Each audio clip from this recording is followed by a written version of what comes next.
எப்படி செஞ்சாலும் இதை மட்டும் தொட்டு கூட பார்க்க மாட்றாங்க அப்படிங்கிறவங்களுக்கு இந்த மாதிரி செஞ்சு கொடுத்து பாருங்க. ஒரு பருக்க சோறு கூட மிஞ்சாது. இதை செய்யறதுக்கு 2 பெரிய வெங்காயம், 3 பழுத்த தக்காளி, ஒரு சின்ன லெமன் சைஸில் புளி, ஒரு 4 பல்லு பூண்டு, ஒரு 1/2 டீஸ்பூன் ஜீரகம், ஒரு கைப்பிடி கொத்தமல்லி தலைகள் சேர்த்து கொஞ்சம் கூட தண்ணி சேர்க்காம நல்லா அரைச்சி எடுத்துகிட்டு வந்துடலாம்.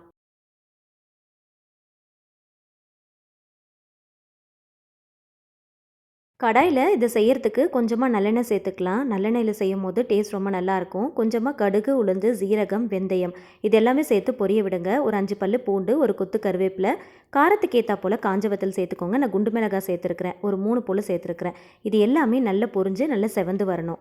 அரைச்சி வச்சிருக்கிற அந்த பேஸ்ட்டை இது கூட சேர்த்துக்கலாம். கொஞ்சமாக மிக்ஸி ஜாரில் தண்ணி ஊற்றி அலசிட்டு அதையும் இது கூட சேர்த்து நல்லா கலந்து விடுங்க. இதில் ஒரு 1/4 டீஸ்பூன் மஞ்சள் தூள், காரத்துக்கு ஏற்றா போல் காஷ்மீரி மிளகாய் தூள் சேர்த்துக்கோங்க. நான் ஒரு 1/2 டீஸ்பூன் அளவுக்கு சேர்த்துருக்கிறேன்.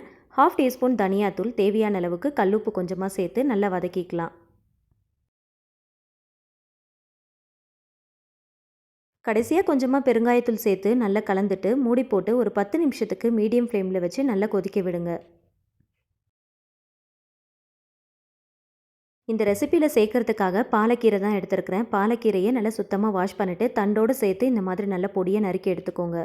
ரொம்ப அனிமிக்காக இருக்கிறவங்களுக்கு வாரத்துக்கு ஒரு முறை இந்த பாலக்கீரையை செஞ்சு கொடுத்தோம் அப்படின்னா உடம்புல சீக்கிரமாக ரத்தம் வரும். பாலக்கீரையை வச்சு பொரியல், அவியல், கூட்டுன்னு செஞ்சால் சாப்பிட மாட்றாங்க அப்படிங்கிறவங்களுக்கு இந்த மாதிரி செஞ்சு கொடுத்து பாருங்கள். மசாலாவோடு சேர்த்து இந்த கீரையை நல்லா ஒரு 2 நிமிஷத்துக்கு நல்லா வதக்கி விடுங்க. கொஞ்சம் நல்லா வதங்கினதும் மூடி போட்டு ஒரு 5லேருந்து 10 நிமிஷத்துக்கு மீடியம் ஃப்ளேமில் வச்சு நல்லா வேக விடுங்க. எண்ணெயெல்லாம் நல்லா பிரிஞ்சு கிரேவி நல்லா திக்கானதும் ஸ்டவ் ஆஃப் பண்ணிவிட்டு சர்வ் பண்ணிக்கலாம். இட்லி, தோசை, சப்பாத்தி, ஒயிட் ரைஸ்னு எல்லாத்துக்குமே ரொம்ப நல்லாயிருக்கும். சுட சுட சாதத்தில் கொஞ்சமாக நெய் விட்டு பிசைஞ்சு சாப்பிட்டீங்க அப்படின்னா டேஸ்ட் ரொம்ப நல்லாயிருக்கும். வீடியோ பிடிச்சா லைக் பண்ணி, ஷேர் பண்ணி, சேனலை மறக்காமல் சப்ஸ்கிரைப் பண்ணிக்கோங்க. தேங்க்ஸ் ஃபார் வாட்சிங்.